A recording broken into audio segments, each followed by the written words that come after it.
Kerjaan saya setiap hari tukang nada di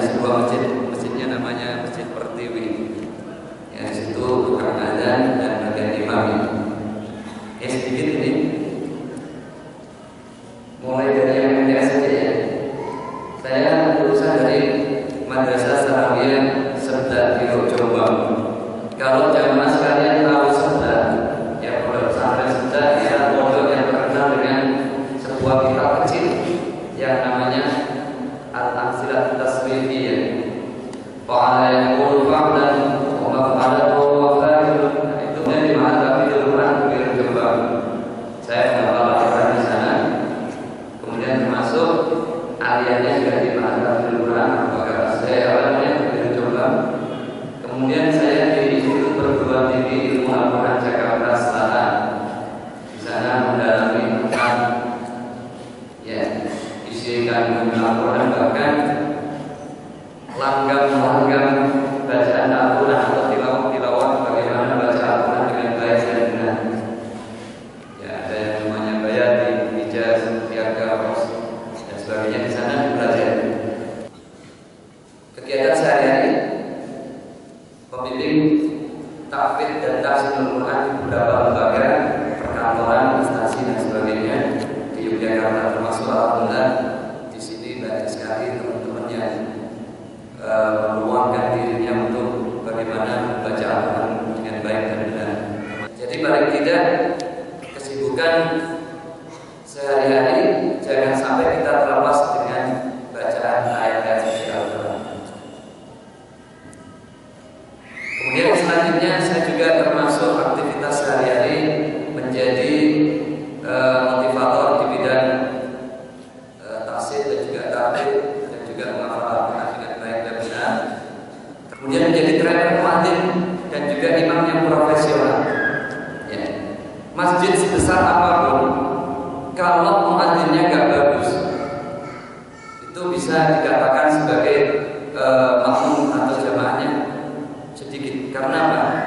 Banyak di antara masjid-masjid di sekitar kita yang megah masjidnya tapi makmumnya atau jamaahnya sedikit. Dikarenakan apa? Yang pertama, muadzinnya suaranya nggak bagus. Betul nggak Bapak? Coba kalau muadzinnya bagus, saya contohkan boleh. Hayya 'alal falah.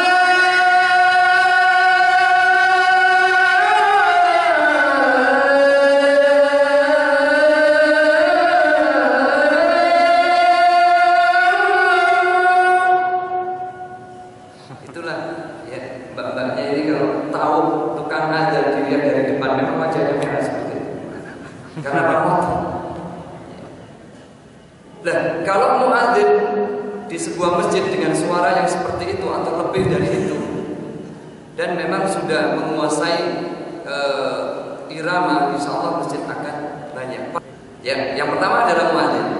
Yang kedua, masjid bisa makmum, masjid bisa rame jamaahnya, yaitu apa? Imamnya yang profesional. Banyak di antara masjid itu imamnya nggak profesional. Teman saya, misalnya ujuk-ujuk seperti ini. Baru datang Allahu Akbar, la ilaha illallah. Iqamah. Langsung imam maju. Tidak merapatkan, tidak merapikan jamaahnya. Langsung Allah. Padahal di belakang nggak ada makmumnya. Gimana? Karena apa? Kurang profesionalnya seorang imam. Jadi imam harus tahu bagaimana menjadi imam yang baik, yang profesional. Paling tidak seperti ini. Diluruskan, dirapatkan, sekiranya yang depan masih kosong supaya segera diisi. Fa inna tasfiyatas sufufi min tamamis shalah. Kemudian apa yang berikutnya? Sedikit ya ini. Mulai dari takbir, kalau bisa imam itu bisa menata, bisa menempatkan nada yang tepat. Ada yang imam yang kurang tepat memberikan nada yang nggak tepat juga. Allahu Akbar, Alhamdulillahi Rabbil. Ini kurang tepat. Paling tidak dengan suara yang ngebas atau sekalian yang tinggi. Allahu Akbar. Bisa menguasai mic. Bukan berarti kemudian imam Allah. Tapi apa? Bisa menguasai. Misalnya mic-nya jauh. Allahu Akbar. Seperti itu. Nah, kemudian takbir yang pertama kalau bisa diselaraskan dengan surat Al-Fatihahnya. Contoh. Allahu Akbar. Bismillahirrahmanirrahim. Alhamdulillahirabbil alamin.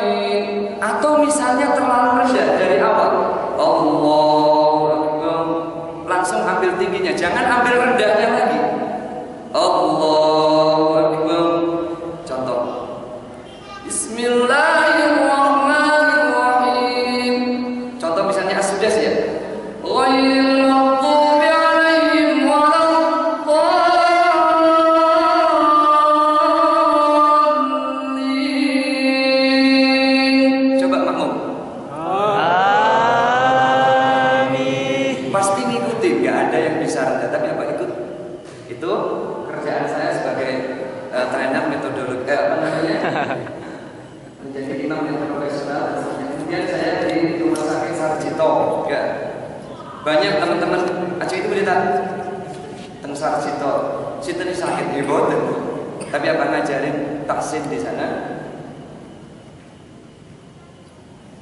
banyak ya, termasuk ketua majelis istimewa Al-Quran Yogyakarta. Alhamdulillah untuk Ramadan mulai kemarin tanggal 3 kita semaan di 6 kota di Yogyakarta dan sekitarnya.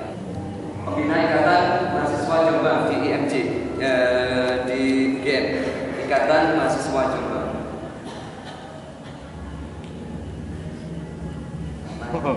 Wow. Ini anak saya.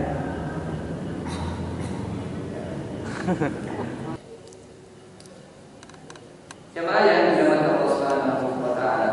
Selanjutnya mengenai tentang nuzulul Quran, fenomena yang terjadi di masyarakat kita termasuk di Indonesia itu lebih banyak yang meninggalkan Al-Quran dibandingkan membaca Al-Quran. Sudah banyak contoh teman-teman yang mungkin dari mahasiswa atau mahasiswi. Berapa banyak di antara kalian teman-teman semua sehabis dari sholat jamaah di sini misalnya, kemudian apa? Menyempatkan diri untuk baca ayat suci Al-Quran. Jarang. Hanya orang-orang tertentu, teman-teman tertentu mungkin yang menjaga hafalannya. Mereka sibuk dengan kehidupan mereka sehari-hari. Terutama apa? Sibuk dengan kerjaan, sibuk dengan aktivitas masing-masing. Sehingga apa? Al-Quran itu sebenarnya kalau kita dalami dengan sebaik-baiknya, kita pahami dengan sebaik-baiknya, itu akan muncul keajaibannya. Sebuah contoh saja. Banyak teman-teman di antara kita yang sukses Al-Qur'annya justru ya mereka mendapatkan kefadilan karena apa? Dia membaca ayat suci Al-Qur'an, terlebih mau menghafalkannya. Maka Allah Subhanahu wa taala telah berfirman di dalam Al-Qur'an, "A'udzubillahi minasyaitonir rajim. Wa laqad yassarnal Qur'ana lidzikri fahal min muddakir." Sungguh telah aku mudahkan Al-Quran itu untuk dipelajari. Maka adakah orang yang mau mengambil pelajaran dari Al-Quran tersebut? Al-Quran itu gampang sangat Bapak Ibu, teman-teman semua. Dibaca gampang. Gak ada orang ya yang merasa sudah kaset. Apa bahasa Jogjanya kaset? Terlambat. Saya udah sepuh kan, udah 40 tahun, berarti udah gak semak. Justru umur 40 tahun di situ apa? Menjadi anak-anak lagi, lebih gampang lagi. Metodenya seperti apa? Mendengarkan. Sangat mudah. Ya. Contoh, membaca ayat suci Al-Quran untuk bapak atau lansia atau untuk anak-anak itu memakai metode tahqiq, menempatkan hak-haknya huruf. Contoh, a'udzu billahi minasyaitonir rajim. Itu tahqiq, Bapak. Setiap huruf tepat, setiap huruf kelihatan. Bismillahirrahmanirrahim. Kelihatan haknya, rohnya. Wadduha. Enggak boleh wadduha, tapi mana? Wallaili idza saja. Itu metode tahqiq. Biasanya diajarkan kepada lansia atau anak-anak yang baru mengenal Al-Quran atau masih iqra. Kemudian metode berikutnya adalah metode tartil, membaca Al-Quran dengan pelan, tidak terlalu cepat. Biasanya apa? Diiringi dengan irama. Nawab, kalau bahasa Jawanya langgam. Bismillahirrahmanirrahim.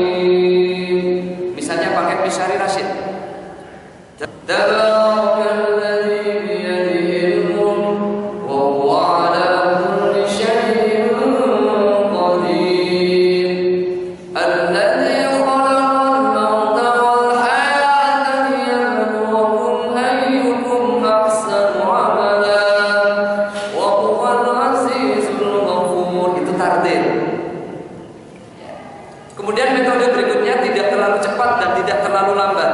Biasanya apa? Dipakai oleh imam. Tadi yang imam di sini siapa? Tarawihnya. Anak mahasiswa sini sendiri. Kalau bisa itu lebih cepat dikit. Ya, karena apa? Itu masih tartil. Kalau bisa adalah metode yang digunakan adalah metode tadwir. Ya, tidak terlalu cepat dan tidak terlalu lambat. Contoh, فَإِذَا اسْتَوَيْتَ أَنْتَ وَمَنْ مَعَكَ عَلَى الْفُلْكِ فَقُلِ الْحَمْدُ لِلَّهِ الَّذِي نَجَّانَا مِنَ الْقَوْمِ الظَّالِمِينَ وَقُلْ رَبِّ أَنزِلْنِي مُنزَلًا مُبَارَكًا وَأَنْتَ خَيْرُ الْمُنزِلِينَ إِنَّ فِي ذَلِكَ لَآيَاتٍ وَإِنْ كُنَّا لَمُبْتَلِينَ ثُمَّ أَنشَأْنَا مِنْ بَعْدِهِمْ قَرْنًا آخَرِينَ Allahu Akbar. Enak ya? Enak juga. Ini kalau satu juz cuma 45 menit. Cuma, benar. Cuma. Jadi yang dipakai imam-imam besar atau imam-imam sholat maghrib, isya, subuh, terutama tarawih itu jangan tartil. Apalagi pakai tahqiq. Allahu Akbar. Alhamdulillahi Rabbil Alamin. Qul huwaleh. Bubar. Jadi teman-teman semua, bapak, ibu-ibu, jamaah yang dirahmati Allah Subhanahu wa taala, ini harus bisa diterapkan. Mumpung di Ramadan ini dibiasakan. Oh, ini seperti ini. Oh, kalau ada bacaan seperti ini adalah tartil. Kemudian kalau imamin pakai tadwir. Kemudian yang keempat itu adalah metode hadar, membaca Al-Quran dengan cepat, disemak, tidak menyalahi tajwid, makhorijul hurufnya tetap kedengaran. Contohnya, tu'ti'u lahul ilmi rabbiha wa yaqulullahu al-ansal an-nasi la'allahum yatadhakkarun wa mathalu kalimatin khabisatin min syajaratin khabisatin yajdusan min fawqi al-ardi ma laha min qarar yusabbitu Allahu alladhina amanu bil qawli thabiti fil hayati ad-dunya wa fil akhirah yudhillu Allahu adh-dhalimin wa yaf'alu Allahu ma yasha. Alam tara ila alladhina baddalu ni'matallahi kufran wa ahallu qawmahum daral bawari jahannam yaslawnaha bi'sal qarar wa ja'alu lillahi andadan liyudillu 'an sabilihi qul man ittaqa fa inna masirakum ila an-nar. Tetap ada dengungannya. Roknya tipis ya tipis, tebel ya tebel. Jadi itu sekilas tentang ketika kita baca ayat suci Al-Quran, terutama di bulan Ramadan, itu kalau bisa betul-betul difahami dengan sebaik-baiknya. Banyak kajian-kajian tentang Al-Quran di mana-mana, banyak. Cuman apa? Kita itu terkadang kurang rentek, kurang semangat. Harusnya apa? Yuk datang. Jangan mentang-mentang aku tahu baca Al-Quran. Iya, semuanya orang pernah baca Al-Quran. Tapi baca Al-Quran yang baik itu seperti apa? Mumpung.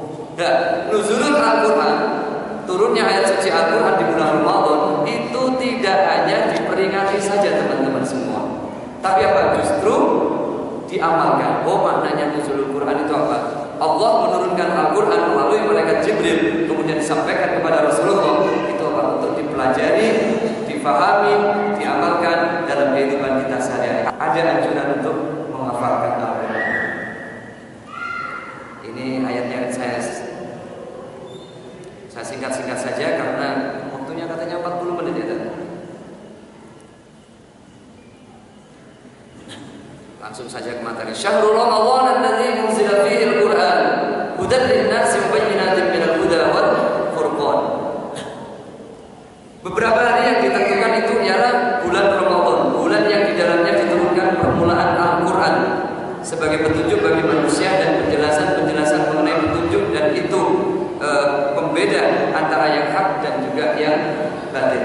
Dan jelas Allah menurunkan Al-Quran itu sebagai penjelasan, sebagai tanda-tanda. Kalau tanda-tanda kita sudah melihat dalam kehidupan kita sehari-hari, kauniyah atau kauniyah. Kemudian penjelasan termasuk apa? Kalau ditafsiri dengan ayat-ayat yang lain, Al-Quran itu apa? Bisa menjelaskan. Al-Quran itu apa? Termasuk bisa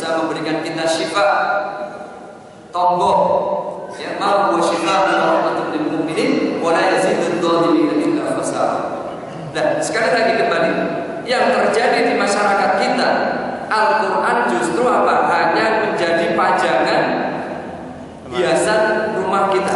Lemari. Hiasan lemari, ya benar.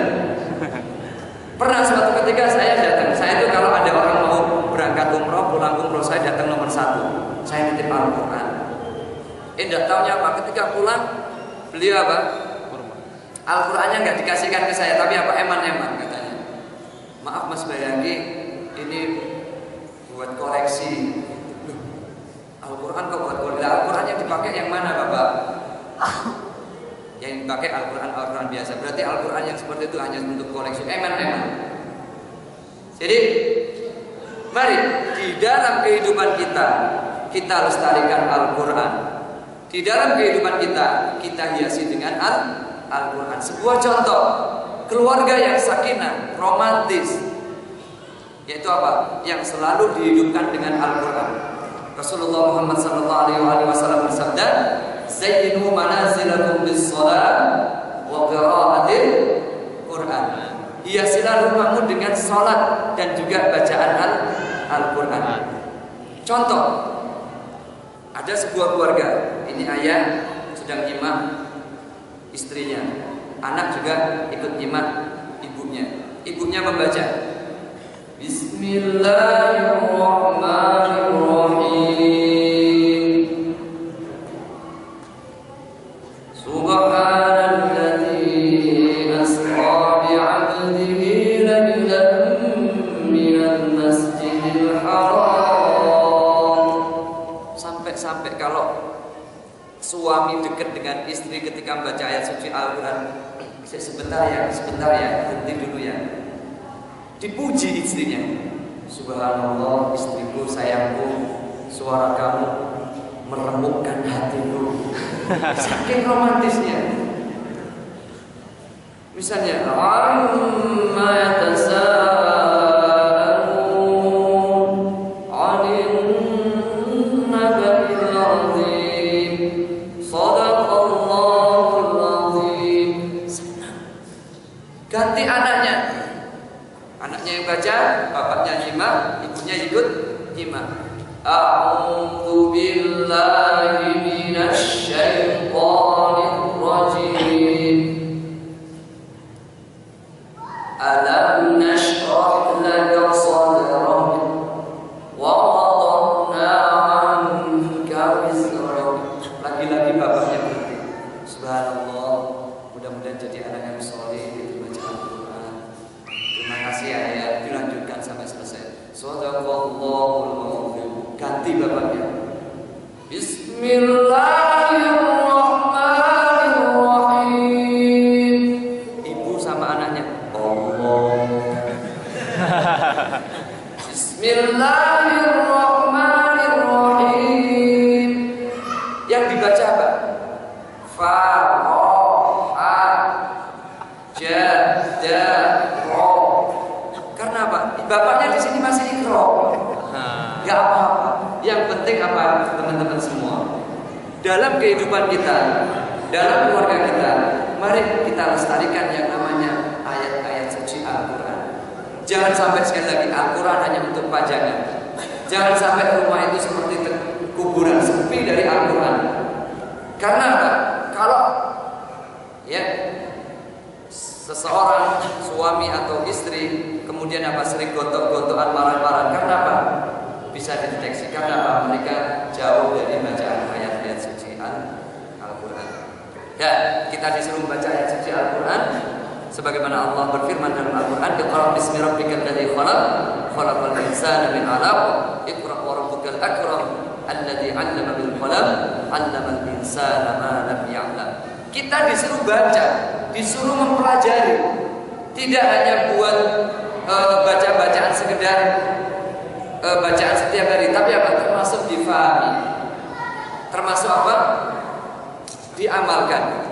Rasulullah SAW bersabda, sebaik-baik kamu ialah orang yang mempelajari Al-Quran dan mau mengamalkannya. Khairukum man ta'allama Al-Qur'ana wa 'allama. Nih, penduduk di Indonesia ya kurang lebih 220 juta jiwa. banyaknya. 87% penduduknya adalah Muslim. Tidak tahu itu Muslim KTP atau Muslim, yang penting Muslim. Kemudian dari 87 Muslim, hanya 20 yang bisa membaca ayat suci Al-Quran. Hanya 20, yang lain ngapain? Ya, menjauhi Al-Quran. Bahkan ada orang yang pakai hukum-hukum Al-Quran, kemudian apa? Tambah dijauhi. Contoh yang sudah dijauhi hukum Al-Quran, yang pertama, hukum waris. Gitu ya? Jelas. Wah, kalau dibagi seperti itu ya mendingan pedot seduluran baik ya. Iya enggak? Ini yang terjadi fenomena di sekitar kita, di masyarakat kita, di keluarga kita, masalah waris. Kemudian amanah. Pemimpin banyak yang gak amanah, ngaku Islam, bahkan apa? Bersaksi di bawahnya apa? Al-Quran. Ini karena apa? Mereka jauh dari Al-Quran, gak mau memahami Al-Quran dengan sebaik-baiknya. Cuman 20% yang bisa membaca ayat suci Al-Quran. Jamaah yang dirahmati Allah Subhanahu wa taala, sebagaimana Rasulullah sallallahu alaihi wasallam pernah bersabda, didiklah anak-anak kalian dengan 3 hal: mencintai nabinya, mencintai ahli bait keluarganya, serta membaca, hafalkan ayat-ayat suci Al-Quran. Yang pertama, mencintai Al-Quran. Cara kita bercinta dengan Al-Quran, ya paling tidak senang dengan orang yang pintar baca Al-Quran, tapi tidak berlebihan. Karena apa? Seseorang kalau mencintai ahli Quran kemudian berlebihan, dia termasuk dosa. Contohnya gimana? Ada seorang ustaz diminta untuk tilawah, misalnya nuzulul Quran.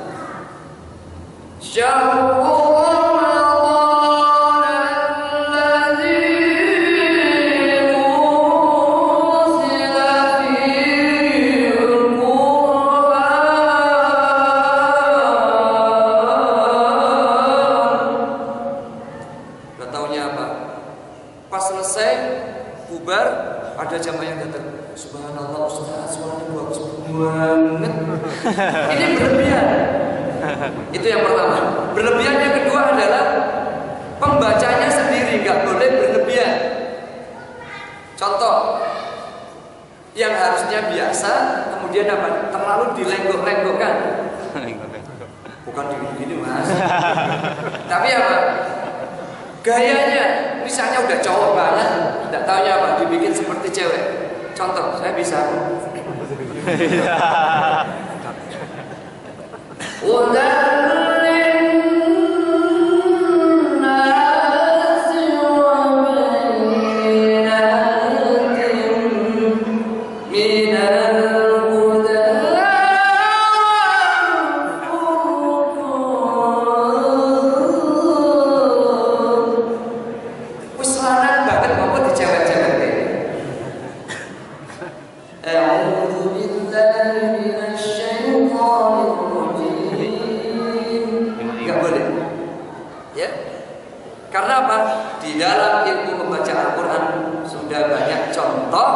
Bagaimana kita membaca Al-Quran dengan baik, dengan langgam.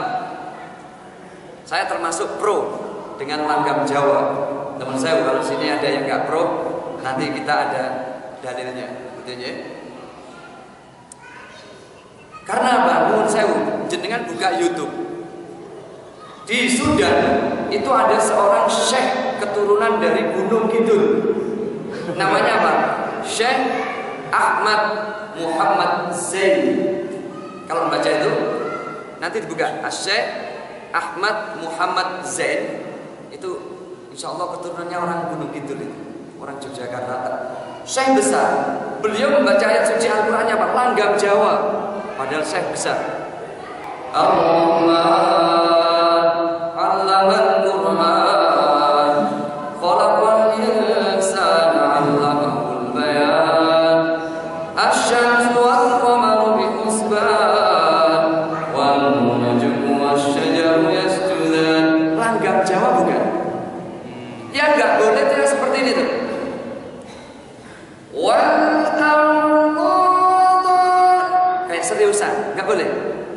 Apalagi sekarang lagi gebiar-gebiarnya, gayeng-gayengnya apa?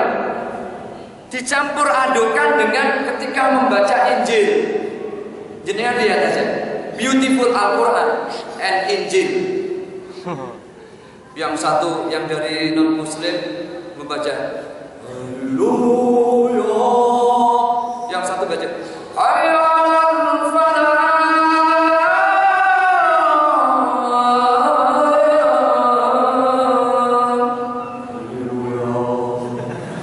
Bener, saya nggak mengada-ada, buka YouTube-nya.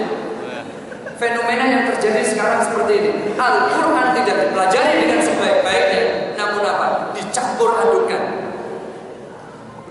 Ya ayyuhan nas inna khalaqnakum min dzakarin wa unsa, diiringi dengan nyanyian-nyanyian gereja. Na'udzubillah min dzalik. Bahkan inilah yang terjadi di sekitar kita, tidak hanya di Indonesia tapi di luar sudah banyak banget. Jadi mari kita bercinta dengan Al-Quran. Bagaimana kita mencintai Al-Quran? Kita bersua dengan Allah melalui Al-Quran, dibaca setiap hari, diamalkan setiap hari. Ini tadi walaqad yassarna al-Qur'ana lidzikri fahal min mudzakir. Gampang membaca Al-Quran itu. Namun di antara kita masih banyak yang ogah-ogah membaca ayat suci Al-Quran. Menghafal pun gampang, Bapak. Coba adik berdiri sini deh. Sini deh. Ya. Ya. Sini. Adik sudah juz berapa? Belum Al-Quran? Belum? Oh, belum. Saya coba untuk membaca ayat suci Al-Quran, metode langsung dihafalkan oleh dia. Coba ya, tirukan beberapa kata dari Ustaz. Ya. Wa'tasimu bihablillah. Coba 2, 3. Bihablillah. Diulang-ulang yuk, 100 kali. 2, 3. Tak dulu yuk. Wa'tasimu bihablillah. Wa'tasimu bihablillah. 2, 3. Wa'tasimu bihablillah. Wa'tasimu bihablillah. Dia mikir. Benar, karena memang itulah anak-anak. Coba. Wa'tasimu bihablillah. Agak cepat dikit. Wa'tasimu bihablillah. Wa'tasimu bihablillah. Ikutin Ustaz. Wa'tasimu bihablillah. Wa'tasimu bihablillah. Wa'tasimu bihablillah. Jangan diumi-umi. Ikutin. 2, 3. Wa'tasimu bihablillah. Wa'tasimu bihablillah jami'an wa la tafarraqu. Jami'an wa la tafarraqu. Jami'an wa la tafarraqu. Jami'an wa la tafarraqu. Jami'an wa la tafarraqu. Ini harusnya apa? Lidahnya dikerok pakai cincin itu. Agak sulit mengucapkan. Coba, wa'tasimu 2, 3. Jami'an wa la tafarraqu. Saya udah cukup dulu. Ini sebenarnya mudah ya teman-teman. Jadi, saya pernah metode menghafal Al-Quran dengan metode ngerem. Dulu beberapa kali saya sampaikan sini. Yaitu apa? Terhadap anak-anak yang belum pernah bisa baca ayat suci Al-Quran.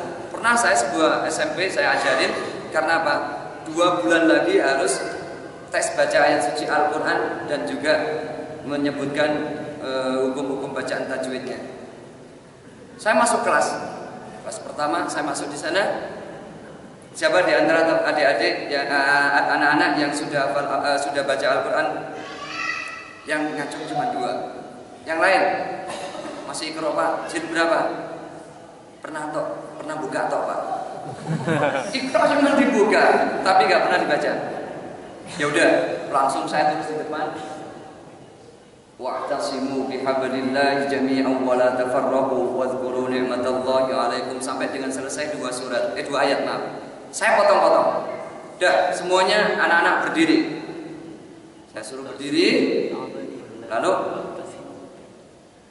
siapa di antara anak-anak yang suka dangdut? Gak ada yang suka dangdut. Kemudian pop, apa? Betalia Sonata. Rock, aduh, terlalu vulgar, Pak. Apa sekarang yang dibisai lagu yang disukai? Rapper, Pak. Nge-rap. Nah, pada waktu itu langsung tak contohkan. Ya udah ikutin Pak Bayagi. Yang punya topi pakai topinya. Kenapa dia suka pakai topi? Yang pakai kerudung tetap pakai kerudung. Iya.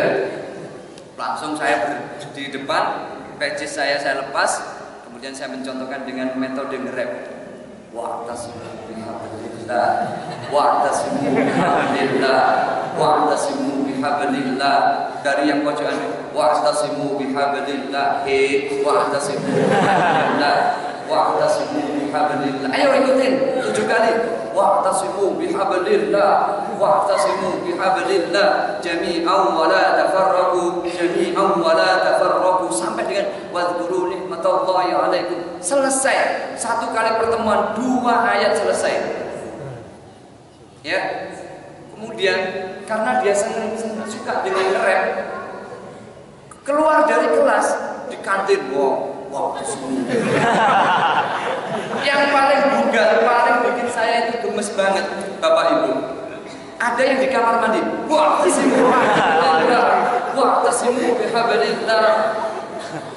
Karena saya ngajar di sana, Pak, 2 hari sekali beberapa kelas. Kelas yang lain, Pak, mau cepet diajari wa'tasimu, Pak. Gitu. Hanya dengar. Terus pertemuan berikutnya di kelas yang sama, ya. Innamal khamru wal maisir wal ansab wal azlam rijsum min amali syaitan fajatan. Saya nanti gini. Pernah sampai kejadian saya dipanggil ke kantor kepala sekolah itu, kepala sekolah, kok diajarin ngaji kayak gitu total. Pun menang mau.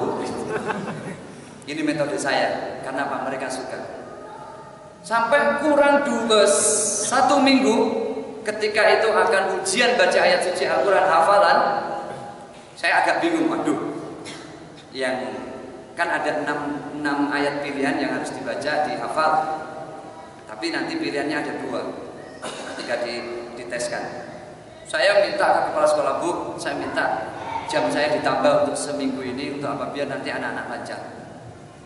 Saya kumpulkan 2 kelas di sebuah masjid di musola itu. Saya suruh berdiri, yuk nge-rap bareng. Wa'tasimu bihablillah, wa'tasimu bihablillah, wa'tasimu. Sampai dengan selesai 6 ayat pilihan, finish. Dah, sekarang duduk. Dan saya contohkan. Wa'tasimu bihablillah. Ikut, coba bareng-bareng. 2, 3. Wa'tasimu bihablillah. Wah, bukan wajah-wajah rapper ini. Wala jami'an wala tafarraqu. Mereka ikutin. Wa'tasimu bihablillah jami'an wala tafarraqu. Selesai. Sampai kemudian saya contohkan dengan lagu yang lain. Ono sing nyelentus Bapak, ada yang ngucap itu. Bismillahirrahmanirrahim. Pak, enak nge-rap wae, Pak. Lek ngono koyo ono layatan, Pak. Dia mendengar ayat-ayat suci Al-Qur'an hanya apa? Ketika ada orang meninggal. Nah, ini yang terjadi di anak-anak sekitar kita. Alhamdulillah. Ketika dia dites, rata-rata dapat 85. Padahal apa? Itu tok yang dihafal. Jadi mudahnya Al-Quran kita belajar. Selanjutnya, ini tentang keajaiban Al-Quran. Ini tentang fadilah orang-orang yang mau baca ayat suci Al-Quran. Sedikit nanti ada 2 cerita. Ya, saya persingkat tentang